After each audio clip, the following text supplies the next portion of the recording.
Hello friends, now let us take up the concept number 1, 3.1, data abstraction in Python. This means in Python, objects are the abstractions for data. That means in Python, everything is an object. In detail, Python programs deal only with objects. That means all programming elements in a Python program are objects. In detail, Python treats numbers, strings, files, collections, and including functions as objects. Python programs deal with numbers, deal with strings, deal with files, deal with collections means the data structures, and deal with the functions. All these are treated as an object. So first you have to understand this thing. So Python's abstraction of data is an object. Now what is an object? Object is a memory location. Simply you have to understand a memory location is called an object. It is having three features. One is ID.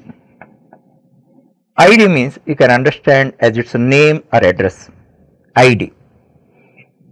Second one is a type. Third one is a value. That means every object is having three basic characteristics. One is ID, you understand it's a name or its address. The second one is its type, and the third one is its value. It's a memory location. So for every object there is a name as well as address, and it is having a type. Every object belongs to one type, that we discuss later. Thereafter a certain value is stored in that. These 3 points you have to understand. As Python deals only with objects, this is called as true object oriented programming language, true OOP language. Many of you who are having some background, they might have studied about the data abstraction. But many students, according to me, 90% students do not have clear idea about what is abstraction. They have lot of abstraction and the concept abstraction. That's why you take it as an opportunity to understand the real meaning and purpose of abstraction. If you are a novice student for programming, don't worry about that. What extent you can understand, that extent you understand right now. In various contexts, I explain the same concept with a little more extension. In a phased manner, you can understand the true meaning of abstraction, and what are the objects and other characteristics of objects, all that you can understand. So Python programs, already I told you, deal with objects. How they generate result? They generate result by creating an interaction among the object. One object interact with other object and gives a result. Like in real life, now you are an object, I am another object. I am doing something, that means I am giving my lecture, you are learning and developing your knowledge. So by that you are producing some result, I am getting some benefit. So one object interact with other object to produce result. The same analogy is applicable in programming also. That point you have to understand. Actually, in order to understand the concept abstraction, we must consider certain examples. After considering 2 examples I am going to give, you can have a clear understanding about abstraction. Now, I told you, for example, I purchased a car. I purchased a car. This is my statement. Could you understand my statement or not? Tell me yes or no. You understood. You understood my statement. Okay. But if any car you take, what are the characteristics? It is having a brand. It is having a name. It is having a capacity cc. It is having a number of seats. It is having a color. It is having a price. It is having fuel type, either diesel or petrol, and many other characteristics are there, and it is having a registration number. In this manner, if you consider, at least 15-20 characteristics are there for any car.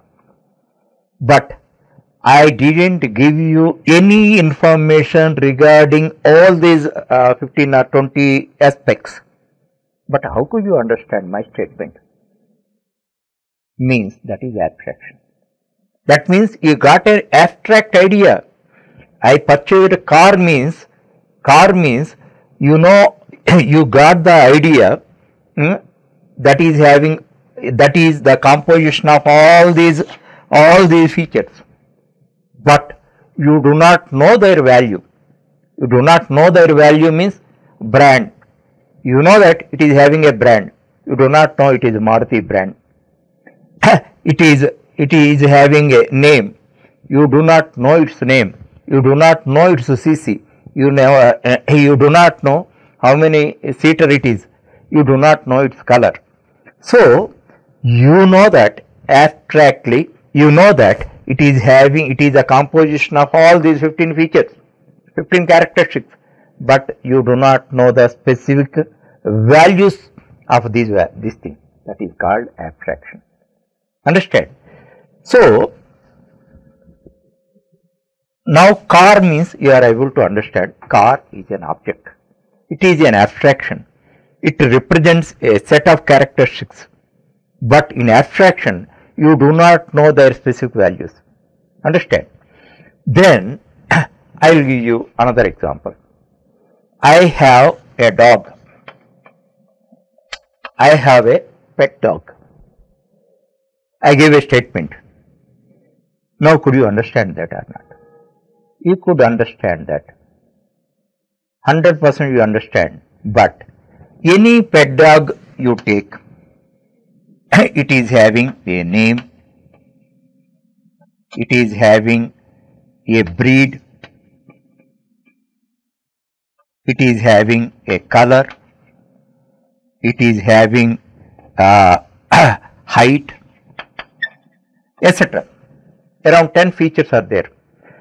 Without knowing all these characteristics, simply I told you I have a pet dog. You understood. That is called abstraction.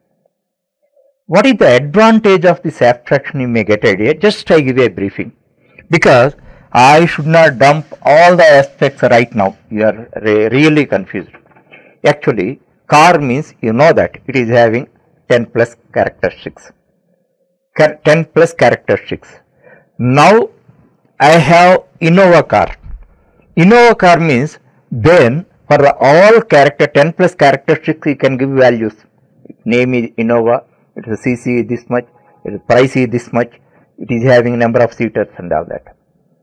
I have some other car, Image, Honda Image. Then you can get values for that. So whenever use the abstraction means, by abstraction you can get a list of characteristics belong to that object. That object is having many forms. For suppose, already I told you Innova car.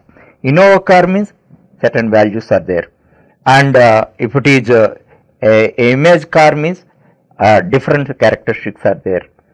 In that manner, we can give different values for different objects of the same type. That point you have to understand.